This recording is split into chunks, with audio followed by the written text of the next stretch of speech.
Hi students, this is Alex here.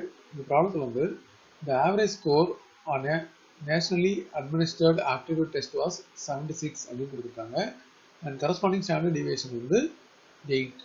So இது வந்து பார்த்தீங்கன்னா ஒரு பாப்புலேஷனோட மீன் வந்து 76 average and இதோட standard deviation வந்து sigma which is 8.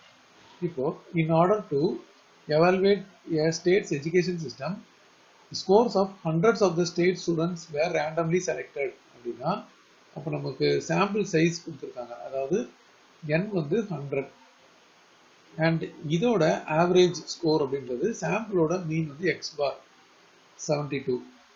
Tested significant level of 0.05 if there is a significant difference அப்படின்னு கேட்டிருக்காங்க. ஸோ நம்ம முதல்ல நல் ஹைபாத்தசிஸ் H0 எடுத்துக்கணும். H0ல வந்து no significant difference அப்படின்னு எடுக்கணும்.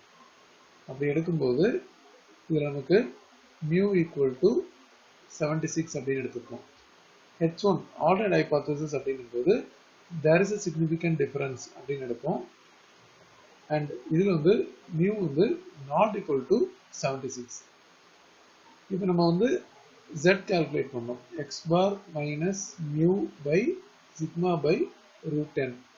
x bar அப்படின்றது 72, muன்றது 76, sigma அப்படின்றது 8 divided by root of 100. இது சப்ட்ராக்ஷன் பண்ணால் minus 4 divided by 8, இந்த root 100 மேலே வந்துடும். ஸோ root 100 வந்து 10 மேலே வரும்போது 10 அப்படின்னு எடுத்துக்கலாம். ஸோ இதில் பார்த்தீங்கன்னா நமக்கு z-ஓட வேல்யூ minus 1/2 into 10, டோட்டலாக minus 5. இதோட மாட் வேல்யூ எடுத்தோம் அப்படின்னா 5 அப்படின்னு வரும்.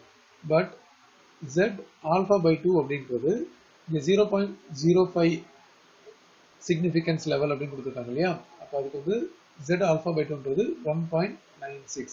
பட் நமக்கு 5 வந்து greater than 1.96 இருக்குது. அதாவது mod of z வந்து greater than z alpha by 2. அதனால H0 வந்து rejected. H0 is rejected. அதாவது no significant difference அப்படின்றதான் H0, அது வந்து ரிஜெக்ட் ஆயிடுச்சு. அப்படின்னா H1 வந்து accepted. அப்போ வந்து therefore H1 is accepted. அதனால conclusion வந்து there is a significant difference அப்படின்னு சொல்லணும். ஸோ என்ன டிஃபரன்ஸ் அப்படின்னு பார்த்தீங்கன்னா கொஸ்டின்லேயே இந்த ஸ்டேட்மெண்ட் இருக்கு, இங்கே கொடுத்துருக்காங்க பார்த்தீங்களா,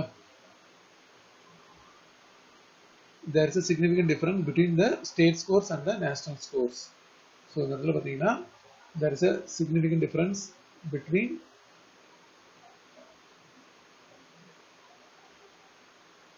state scores and national scores அப்படின்னு சொல்லணும்.